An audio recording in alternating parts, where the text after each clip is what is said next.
Penuntun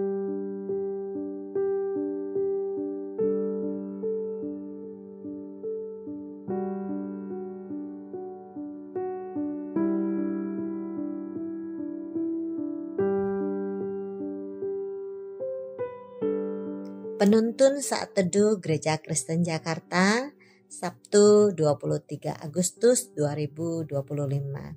Judul renungan, Memandang Kekekalan. Firman Tuhan terambil dari 2 Korintus, pasalnya yang keempat, ayat 17 sampai 18. Sebab penderitaan ringan yang sekarang ini mengerjakan bagi kami kemuliaan kekal yang melebihi segala-galanya, jauh lebih besar daripada penderitaan kami. Sebab kami tidak memperhatikan yang kelihatan, melainkan yang tak kelihatan. Karena yang kelihatan adalah sementara, sedangkan yang tak kelihatan adalah kekal. Florence Chadwick adalah perenang Amerika yang terkenal dengan renang perairan terbuka jarak jauh. Pada suatu pagi di tahun 1952, Chadwick mencoba sebuah tantangan baru untuk berenang dari Pulau Catalina menuju pantai California.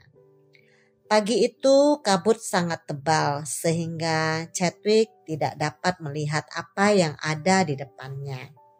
Setelah berenang selama 15 jam, Chadwick meminta untuk diangkat ke atas perahu pengiringnya. Hanya 800 meter lagi dari tujuan akhirnya. Chadwick menyerah. Dalam wawancara ia berkata, bukannya saya mencari-cari alasan, tapi seandainya saya bisa melihat daratan, saya pasti berhasil. Chadwick menjadi lemah dan gagal karena ia tidak mampu melihat tujuan akhirnya. Dalam nas hari ini, Rasul Paulus menyebut penderitaan dalam pelayanan yang ia alami adalah ringan. Padahal secara manusia, apa yang dialami Paulus sangat berat. Dia mengalami penganiayaan, penjara, cambuk, kelaparan, dan penderitaan lainnya di dalam pelayanan. Tapi dibanding kemuliaan kekal yang menanti, penderitaan ini menjadi ringan dan sementara. Paulus mengarahkan pandangannya kepada tujuan akhir, yaitu kekekalan. Di dalam 2 Timotius pasal 4 ayat 8, Paulus telah melihat mahkota yang disediakan Tuhan untuknya, walaupun dia masih ada di dunia. Namun dia dapat melihat kekekalan dengan mata imannya. Hal inilah yang menjadi penghiburan dari kekuatan bagi Paulus dalam melayani Tuhan.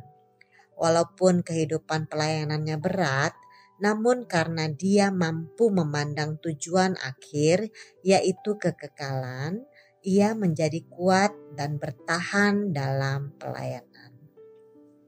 Setiap kita yang telah terlibat dalam pelayanan pasti sepakat bahwa dalam pelayanan seringkali kita menghadapi berbagai tantangan. Ada banyak orang mundur dalam melayani Tuhan karena merasa tidak sanggup untuk menanggung beban pelayanan yang begitu berat. Namun firman Tuhan hari ini mengajarkan kepada kita untuk memandang pada kekekalan. Tuhan menyediakan mahkota kekal bagi kita yang setia melayani Tuhan. Hal ini akan menjadi penghiburan bagi kita. Sekalipun pelayanan kita banyak tantangan, namun suatu saat nanti di kekekalan kita akan bertemu dengan Tuhan Yesus, pribadi yang sangat mengasihi kita. Di sana Dia akan menyambut kita dan menganugerahkan mahkota surgawi kepada kita. Giatlah selalu dalam pekerjaan Tuhan, sebab dalam persekutuan dengan Tuhan, jerih payamu tidak sia-sia. Demikian renungan hari ini, Tuhan Yesus memberkati.